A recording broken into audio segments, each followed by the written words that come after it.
जी,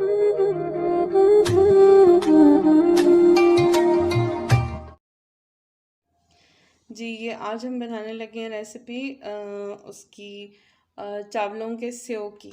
चावलों के जो सेव होते हैं, सेव से बहुत लोगों को समझ में नहीं आया शायद कि सेव क्या चीज़ होती है।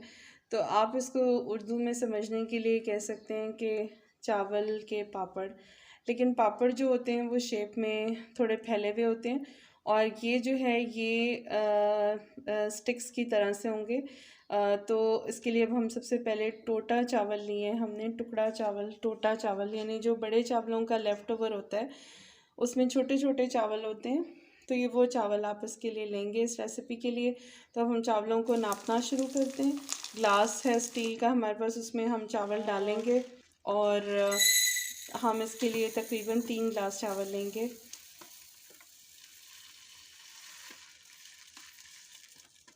एक ग्लास, ये दूसरा ग्लास, और ये तीसरा ग्लास। 3 ग्लास चावल जो हैं, और मैं आपको करीब से भी दिखा देती हूँ, ये बिल्कुल जो है वो छोटे छोटे चावल हैं, बहुत छोटे वाले टोटा चावल। आराम से आप इसी नाम से बाज़ार से आपको मिल जाएंगे। अब इनको हम भिगोएंगे और धो लेंगे। नेक्स्ट आपको धो के पानी डाल के दिखाते हैं। बिस्मिल्लाहिर्रहमानिर्रहीम।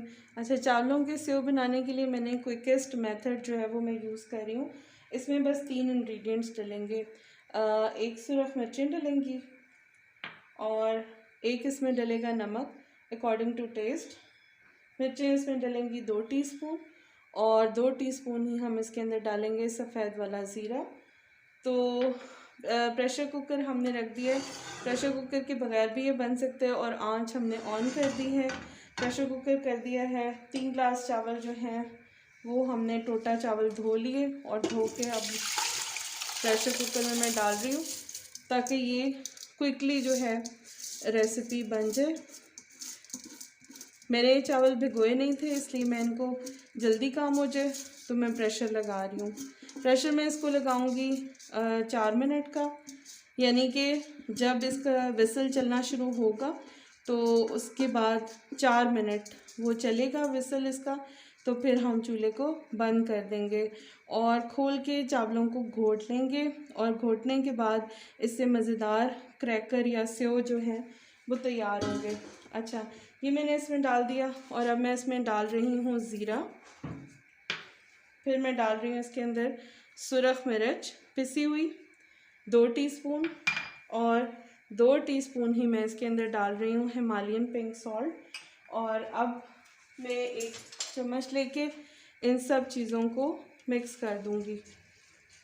ये 3 ग्लास चावल हैं, तो इसके अंदर जो है वो 3.5-4 ग्लास हम इसके अंदर पानी डाल देंगे। तो अभी जो इसके अंदर पानी है ये 1.5 ग्लास है, और बाकी का पानी मैं इसके अंदर जो है वो डालने लगी हूँ। तो अब इसको हम लगाने लगे हैं प्रेशर, और इसका प्रेशर आ जाएगा 4 मिनट का, और उसके बाद हम फिर आपको प्रेशर कुकर खोल के फिर आपको दिखाएंगे। प्रेशर आ चुका हुआ है, ठंडा हो चुका हुआ है। अब हम इसका ढक्कन खोलते हैं, और ये चावल जो हैं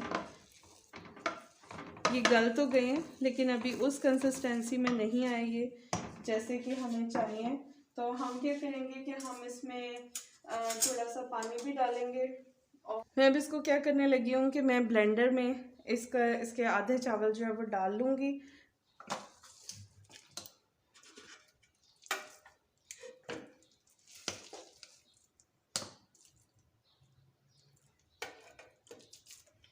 और उनको फटाफट से ब्लेंड कर दूँगी। ब्लेंडर में ये ज़्यादा अच्छे से घुट जाएंगे, ऐसे थोड़ा वक्त लगेगा। ये देखिए, ब्लेंडर में डाला मैंने, आधा ग्लास इसमें पानी डाला, और साथ में जो है वो 1 चम्मच में नमक ऐड कर रही हूँ, जो कि सारे में आ जाएगा। इसको ब्लेंड करती हूँ और फिर आपको दिखाती हूँ। मैंने क्या किया कि मैंने ये कुछ चावल जो हैं इस तरह से ब्लेंड कर लिए। इसमें ब्लेंड करके इनकी ये जो कंसिस्टेंसी है ये खीर वाली ये हो गई।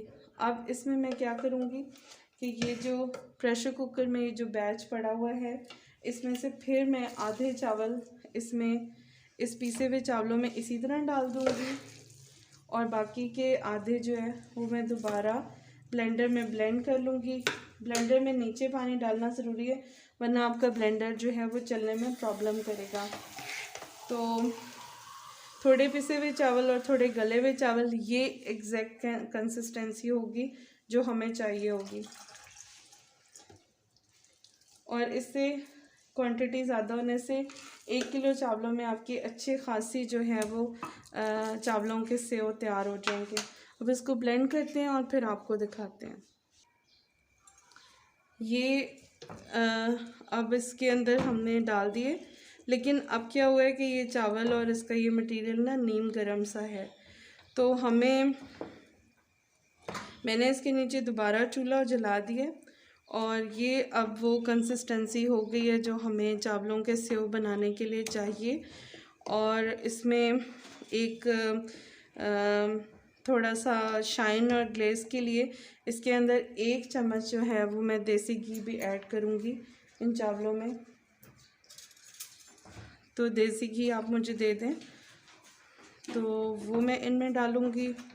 और साथ ही जो है अभी कुछ चावल जो हमारे ये 1 चम्मच देसी घी।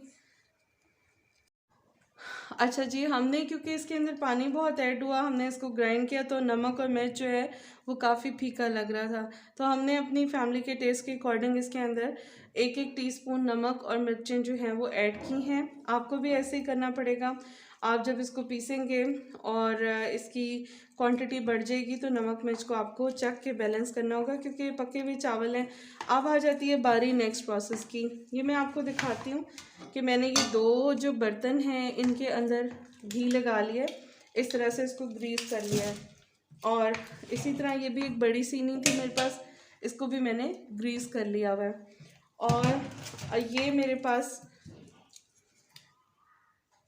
कपड़ा है, मलमल का क्लॉथ है, और मलमल का क्लॉथ जो है उसको अब हम सेंटर में डालेंगे। और सेंटर में हमें यहाँ पर बिल्कुल ही छोटा सा सुराख करना है। वो इसलिए कि जब हम इसको डालते हैं और चावलों का प्रेशर पड़ता है तो ये बड़ा हो जाता है। बिल्कुल छोटा सा पीस जो है मैंने इसका कट किया है। और अब मैं आपको दिखाती हूँ कि ये इसमें सुराख हो गया। ये इस तरह से इसके अंदर आपको सुराख नज़र आ रहा होगा, ये इसके अंदर सुराख हो गया। अब हम इसके नीचे एक प्लेट रखेंगे। आप प्लेट मुझे ला दें। तो प्लेट हम इसके नीचे रख के और इसके ऊपर ये डालेंगे और इसकी गठरी बनाकर फिर हम इसकी जो है वो चावलों के सेव डालना शुरू करेंगे। और वो साथ साथ आप प्रोसेस देखते जाएं। नीचे प्लेट रख ली,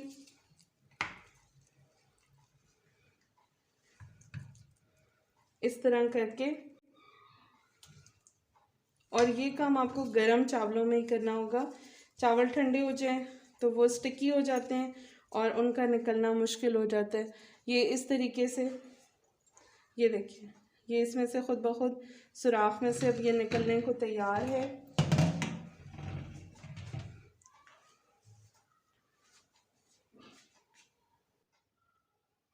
किसी भी शेप में ये निकलते चले आएंगे।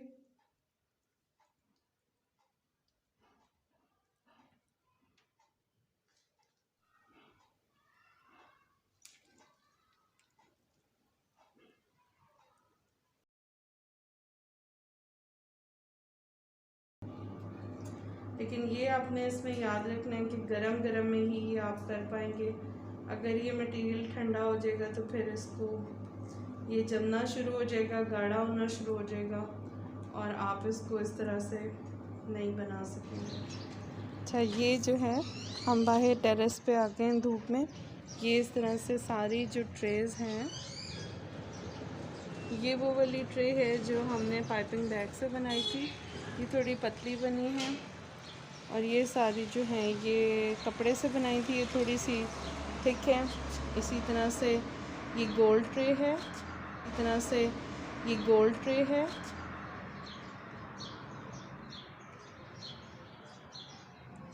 ये हमारी 1 किलो चावलों में 6 ट्रे तैयार हुई हैं। और अभी फिर हम और कुछ अभी हमारा मटेरियल बाकी भी रहता है। तो ये 3 दिन लगेंगे तेज़ धूप में सूखने में। इसकी हर सूखने की स्टेज जो है वो मैं आपसे शेयर करती जाऊंगी। एक दफ़ा की मेहनत है और उसके बाद आपको बहुत मज़े का ये स्नैक मिलेगा। अच्छा, ये जो आज ये हमने बनाए थे, तो ये इस वक्त रात का वक्त है। पूरे डे के बाद मैं आपको इसका रिज़ल्ट दिखा रही हूँ कि ये इस तरह से सूख गए हैं। और हम 2 ट्रे की जो ये हैं इनको हम एक में करेंगे। ये देखें, ये इस तरह आराम से ये अपनी शेप भी अपनी ख़राब करेंगे और इस तरह आराम से, क्योंकि इनकी एक साइड सूख चुकी हुई है। इनको 2 दिन की तेज़ धूप अगर लग जाएगी तो ये बिल्कुल रेडी हो जाएंगे।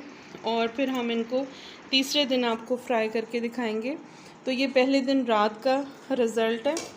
कल सुबह फिर धूप में इसको रखेंगे और फिर आपको शाम को इसका रिज़ल्ट दिखाएंगे। अच्छा जी, ये हमारा डे 2 है।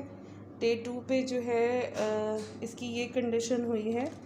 ये इस तरह से ड्राई हो गए हैं, सूख गए। और जो मोटे वाले थे ये आप देखें, बारीक और मोटे वाले, लेकिन अभी ये उस तरह से कड़क नहीं हुए।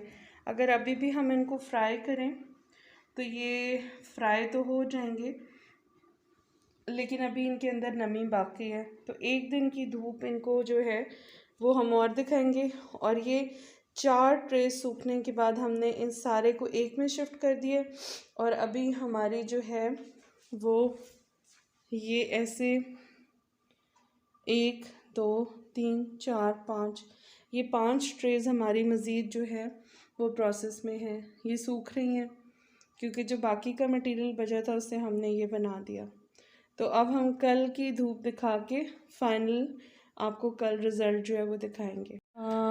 ऑयल आप देखें कि गर्म होने के लिए रखा हुआ है और बहुत ज़्यादा मैंने ऑयल नहीं डाला और ये अच्छा गर्म हो चुका है। अब हम इसके अंदर डालने लगे हैं अपने ये सेव। इनका नाम जो है सेव होता था।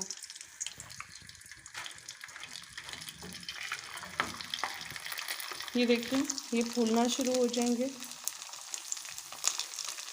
स्पैचुला लें।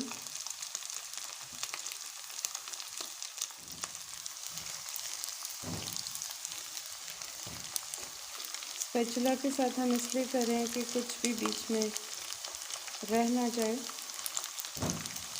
ये फ्राई हो गया और इनको अब निकाल लेते हैं।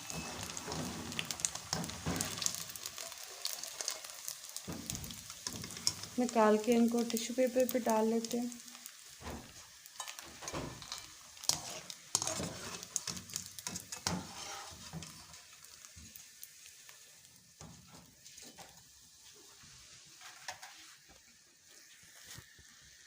ये देखिए, मैं आपको क्लोज़अप दिखा रही हूँ। और ये वो ड्राई वाले हैं। तो अभी हम आप इसकी आवाज़ सुनवाएं। आप ये खा के बताएं उमर भाई।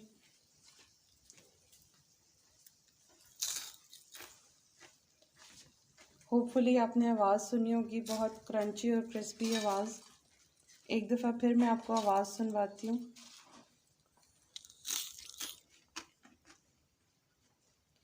और कैसे हैं उमर भाई, ये क्रैकर टेस्ट में कैसे? बहुत ही शानदार, बहुत मज़े का, बिल्कुल लाजवाब। चलें, थैंक यू। उम्मीद है कि आप लोगों को ये हमारी बहुत पुरानी, मेरे बचपन की, बहुत पुराने टाइम्स की, हमारी अम्मियों के ज़माने की रेसिपी आपको ज़रूर पसंद आई होगी। और आप ये बनाएंगे तो आपके बच्चे और घर वाले भी इसको बहुत पसंद करेंगे। दुआओं में याद रखिएगा। फिर मिलते हैं एक नई वीडियो में। अल्लाह हाफ़िज़।